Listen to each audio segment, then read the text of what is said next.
Ici, on me donne un graphique représentant le résultat d'une enquête sur le nombre de pièces d'habitation principale.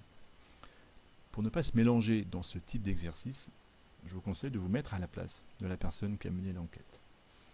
Imaginez donc, vous êtes l'enquêteur ou l'enquêtrice qui a mené cette enquête, vous avez donc demandé à un certain nombre de personnes le nombre de pièces de leur appartement, et vous avez eu des réponses. Quand on se demande, première question, on demande de déterminer l'étendue. Eh bien l'étendue, si on se met à la place de l'enquêteur, c'est parmi toutes les réponses qu'il a eues. Ici on a bien un caractère qui est quantitatif, c'est que les gens ont répondu des nombres, un nombre de pièces, une pièce, deux pièces, trois pièces, etc. Et bien quel est l'écart entre les réponses extrêmes que vous avez entendues. L'erreur classique de l'élève perdu serait là de travailler plutôt sur les effectifs et de faire 31, qui est le mode, c'est-à-dire l'effectif le plus important, pour la modalité la plus importante, 31, moins 1, pour les très très grandes maisons qui ont 9 ou 10 pièces. Mais faire ça n'a absolument aucun sens. Mettez-vous vraiment à la place de celui qui a fait l'enquête. Et une fois que vous avez terminé votre enquête, quelle est la plus grande maison dont vous avez entendu parler? Quelle est la personne qui a le plus de pièces dans son habitation? Si on appelle E l'étendue, eh bien c'est 10 pièces pour la plus grande maison. Et une pièce, on peut difficilement faire moins, pour celui qui a la maison la plus petite. Donc une seule pièce. Donc l'étendue est 9. L'étendue est de 9 pièces. Et un deuxième conseil d'amis, outre cette phrase que je viens d'écrire, qui est agréable pour le correcteur, puisqu'elle montre un petit peu au moins un souci de rédaction, il y a une phrase qui conclut, mettre une unité à votre étendue permet après de réfléchir à ce que ce résultat est cohérent. L'élève qui aurait fait 31 moins 1 aurait trouvé 30. Écrire l'étendue est de 30 pièces entre la plus grande et la plus petite maison pose problème pour quiconque a compris le travail qu'on est en train de faire. Il n'y a pas un écart de 30 pièces entre les différentes réponses. Et donc vraiment, là, quand je conclus l'étendue de 9 pièces, je trouve ce résultat relativement cohérent entre les valeurs extrêmes que l'enquêteur a pu avoir. Deuxième question, le nombre moyen de pièces des habitations dont on a fait l'enquête. C'est une moyenne pondérée, donc on appelle X bar.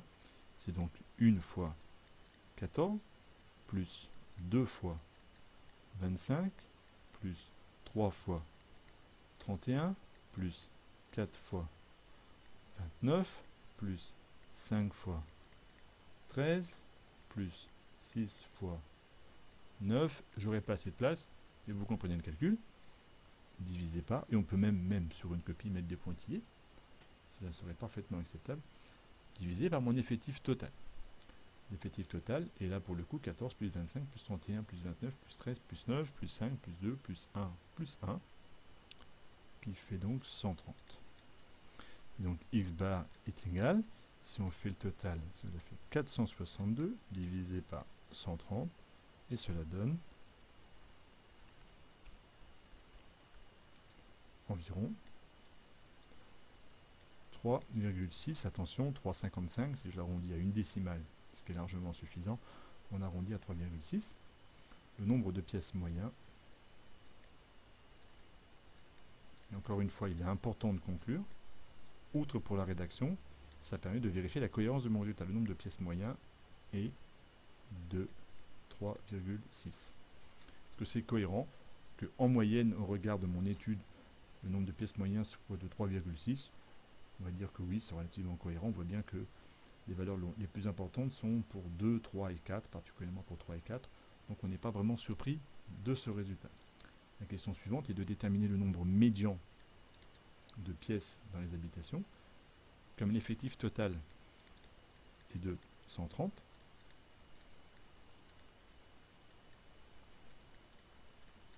la médiane va être là, si on divise par 2, 130 divisé par 2, ça fait 65. Comme l'effectif est pair, la médiane va être entre la 65e et la 66e valeur. Et attention, la médiane ne vaut pas 65 ou 66, elle est entre la 65e et la 66e valeur de la série classée. si ce dessin est clair, mais imaginons qu'on mette toutes les réponses une par une à la queue leu leu. Il y a les 65 premières qui sont classées comme ça, donc celui qui a 0, celui qui a une pièce à sa maison, etc.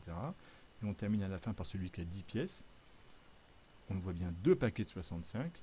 Et bien, entre celle-ci, la 65e, et celle-ci, la 66e, on va essayer de trouver un nombre qui puisse nous séparer donc ma série en deux parties de 65 personnes. Donc à partir du tableau, et là il serait peut-être utile de faire les effectifs cumulés croissants, ou alors de le faire à la volée. On va ajouter 14 plus 25. Il y a donc 39 habitations qui ont 2 pièces ou moins de 2 pièces, on n'a pas encore franchi. Et si j'ajoute 31, on arrive à 70. Donc la 70e habitation a 3 pièces, de même que la 69, 68e, etc. Donc la 65e et 66e ont 3 pièces dans leur maison. La médiane est donc de 3 pièces.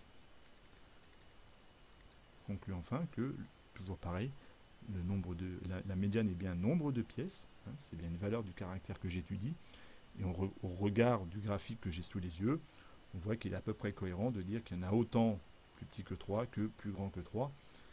Cela semble à peu près cohérent. Détermination enfin du premier quartile. On va chercher Q1.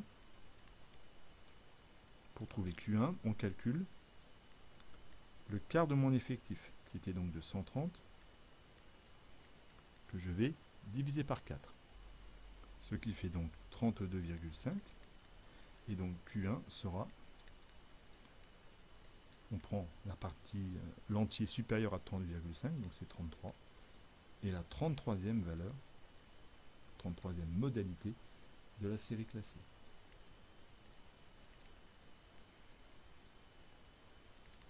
La 33e valeur est clairement 2 au regard de mon graphique, puisque 14 maisons ont une pièce, 25 ont 2 pièces, donc il y a 39 maisons qui ont au maximum 2 pièces. La 33e a 2 pièces. Pour trouver Q3, on fait la même chose. On calcule les 3 quarts de 32,5, de 130, pardon. 3 quarts fois 130, c'est donc égal à 97,5. On cherche Q3. Et là, 98e, on prend toujours l'entier supérieur, 98e valeur. Il ne reste plus beaucoup de place, on va quand même essayer de trouver Q3. Q3 donc, si on additionne 14 plus 25 plus 31 plus 29, on arrive à 99. Donc la 98e valeur est bien un 4. Q3 est égal à 4.